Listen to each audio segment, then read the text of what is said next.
আজিজ, সবাইকে শুভ বিকেল।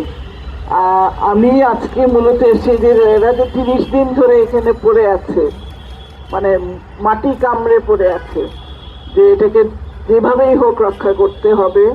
এবং এই এলিভেটেড এক্সপ্রেসে এই যে পূর্ব পরিকল্পিত না, যা শুনলাম এটা প্রথম পরিকল্পনায় ছিল না যে এখানে একটা র্যাম্প এসে এখানে যাবে।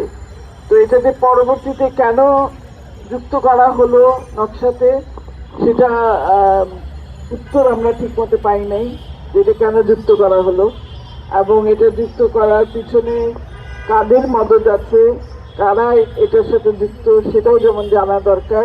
তেমনি আমাদেরকে বুঝতে হবে যে এলিভেটেড এক্সপ্রেসে তাহলে এখান দিয়ে এই দিকটাতে না, আমরা বলছি এদিকে আসারই দরকার নাই। মতিঝিল যাবে আমি যতদূর শুনেছি, তাই না? না, কারণ বাজার থেকে পলাশি। আচ্ছা, তো এখন এটা আদৌ দরকার কিনা সেটা নিয়ে কোনো রকমের গবেষণা হয়েছে কিনা আমি জানি না। তবে আমরা এটুকু জানি যে ঢাকা শহরে সবুজায়ন বলতে যেটা বোঝায় সেটা একেবারে নিম্ন পর্যায়ে চলে গেছে। আমরা আস্তে আস্তে সব সবুজ হারাতে বসেছি। তো এক রমনা পার্ক দিয়ে একটা ঢাকা শহর চলতে পারে না। আমাদের প্রত্যেক এলাকায় ছোট ছোট করে পার্ক, উদ্যান এগুলোকে রাখতে হবে। শুধু কেন্দ্রীয়ভাবে একটা পার্কে কিন্তু একটা শহর চলতে পারে না, বা একটা শহরের একটা অংশ। গুলশানে পার্ক আছে, কিন্তু ঢাকা দক্ষিণে ছোট ছোট মাঠ আছে, একসময় এগুলোও পার্ক ছিল, কিন্তু এগুলো উঠে যাচ্ছে। এগুলোর পক্ষে আমাদেরকে দাঁড়িয়ে কথা বলতে হবে। এখানে যারা 30 দিন ধরে মাটি কামড়ে বসে আছে তাদেরকে আমি অভিবাদন জানাই।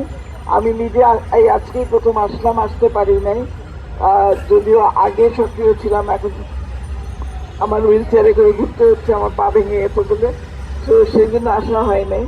তো আমি মূলত সংগতি জানাতে এসেছি যে এই 30 দিন যেন আরো 30 দিন না লাগে, তার আগেই যেন আমরা একটা সরকারের কাছ থেকে একটা ইতিবাচক সাড়া পাই, সেটা আমি আশা করি।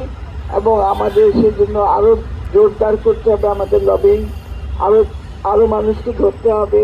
ধরপাকড় করেই তো এই দেশে কাজ হয়, ধরুন ধরপাকড় করতে হবে। তো এইটুকু বলে আমি শেষ করছি, ধন্যবাদ।